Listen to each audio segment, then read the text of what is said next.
Hi everyone, just working on some CDC or bubble caddis at the moment. This is basically a chocolate brown or good Alder caddis pattern.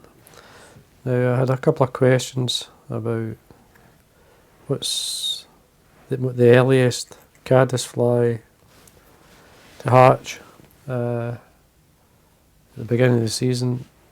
Or it's one of the first anyway, caddis hatches. Well, there's main two. One in the Lochs is this one, which is basically the Alder. I mean, there's a dark brown or a chocolate drop, as they call it. It comes off. But in the Lochs, the Alder is probably the earliest. Now I have tied one or two of these flies. Now this is just it's a CDC bubble. Great style of fly. It's a style I tied away many years ago. Still use it, and it's a great dry fly for pulling because of the bubble. It traps the bubble, and it pops straight back up. These are very simple flies. The cinnamon caddis, there's the other one, another version there. It's a wee bit later in the season. It can be a wee bit darker than that come towards the end. It's a wee bit more red than this light colour. This one I do well in the Lochs with. Both of these I do well in the loch when I'm fishing Lochs. But I'm going to tie the Grannom. I'm just about to start. I'm just putting some sets together. And these flies are all much about the same size. This is a size 14. This Grannom. The hook I'm using, where is it? This one.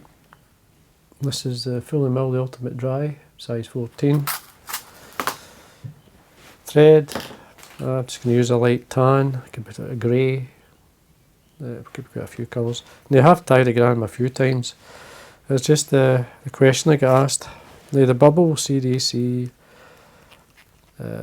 As I say, you can use it as a dry dropper quite easily, but it's very good for pulling, and that's one of the main reasons I tie it. Is for when these caddis are coming off, they like to I fish it itself mainly.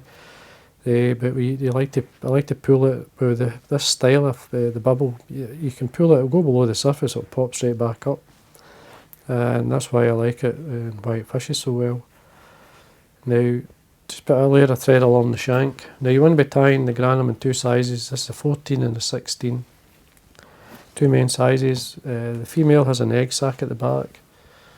Now, I'm just looking for my CDC. I should have had this ready. Now you could use dyed or natural, mainly natural. You're looking for a natural grey. This is a duck CDC. A couple of feathers is enough. Two sort of medium size feathers. You could use a small. These are two medium feathers. Now you've got a natural curve, you lay one on top of the other. Now what I'm going to do here is draw back. You don't need all this fibre. Draw back, you want to form the bubble with mainly, say, slightly more than half of the feather.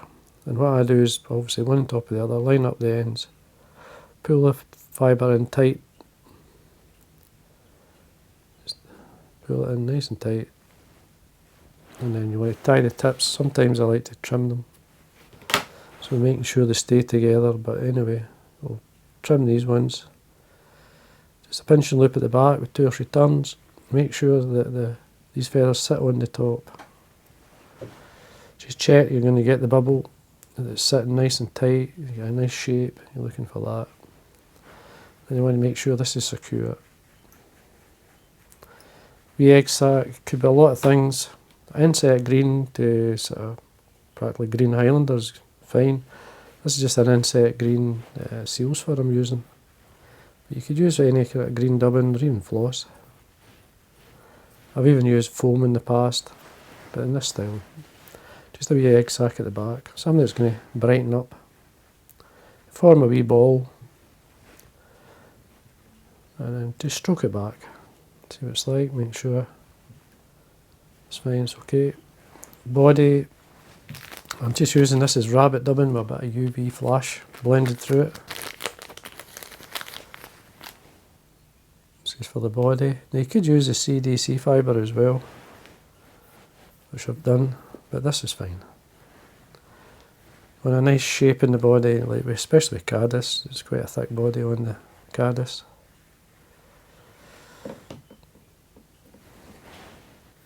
And you want to leave about at least, around about, not maybe at least, enough to form the thorax area, so like 2/3 of the way up. Give yourself enough room. A wee touch more here.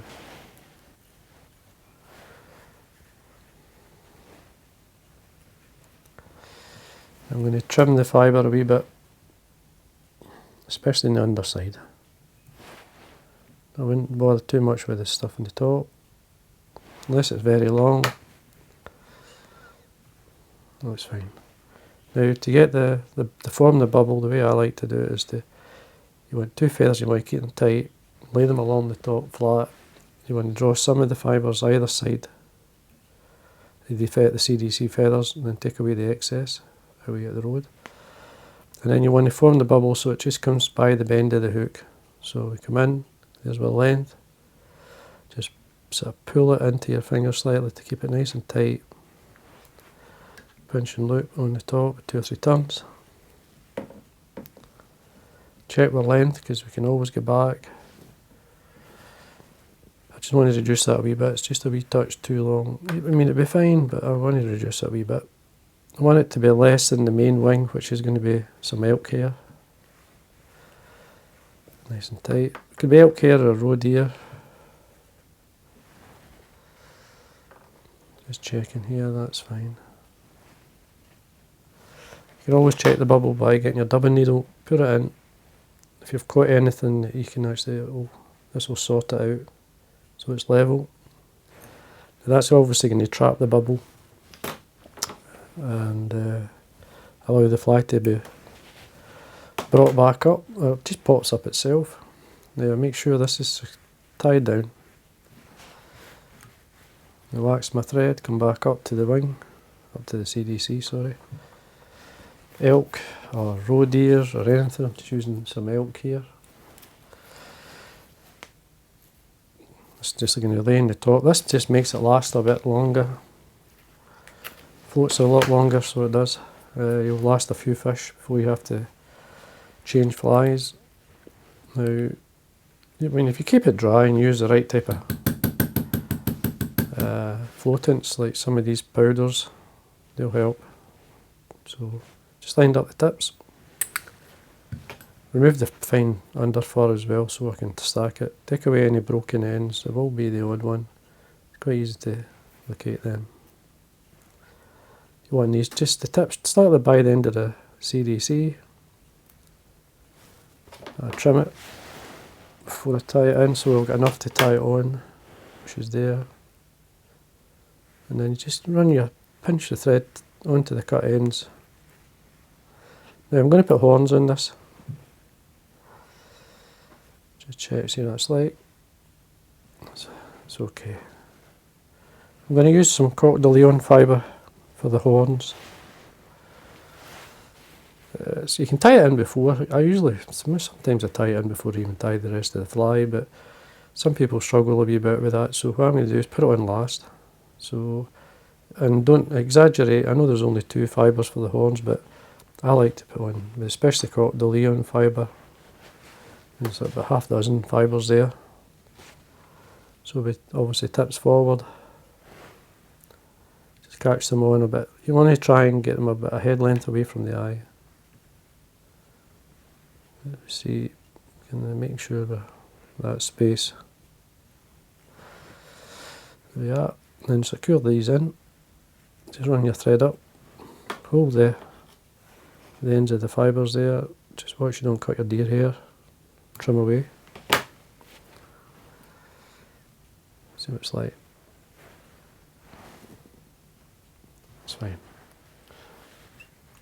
Just a wee bit of wax on my thread, so I've got basically wax thread. I'm winding onto wax thread. Now, these are the 2 feathers I used, and I'm going to use the CDC that's left on these feathers. There's the dubbing at the front. Now you could wind a hackle here, it's up to you. I like to keep it quite tapered like, so I like to double it. I like to put a CDC in. This, if you wind the hackle on, what it does, it acts like a, basically it'll give a wake if you pull it, but with having the dubbed head, it actually sits bob-like on the top, and it moves very natural like, that's why I like to use it. So we've cut away the fibre off the remains of the CDC feathers. Just going to lightly dub this on. This will give us a kind of leggy light look. You see it's quite loose, and we're at the head length away from the eye. And we're winding over the wax thread, so that should give us grip. As we wind up, keep it quite loose, and then we run my thread back through, heading back down towards the horns. Just lift up, see where we are, come down a wee bit further. There we are, just bring my thread to the front, just the thread turns in there to pull any fibres back. Well, before we finish, I'm going to put some varnish on my thread. Just about a centimetre from the eye down, and then I'm going to whip finish, and that will lock in the whip finish. Just draw anything going forward back. There we are. Trim away. And there we go. Now, what I'm going to do here is get my Velcro,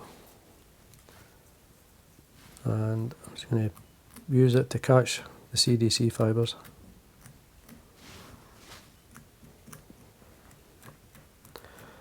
Going to brush them out, just lift them out, just watch your wing, keep a hold of that so the Velcro doesn't catch it.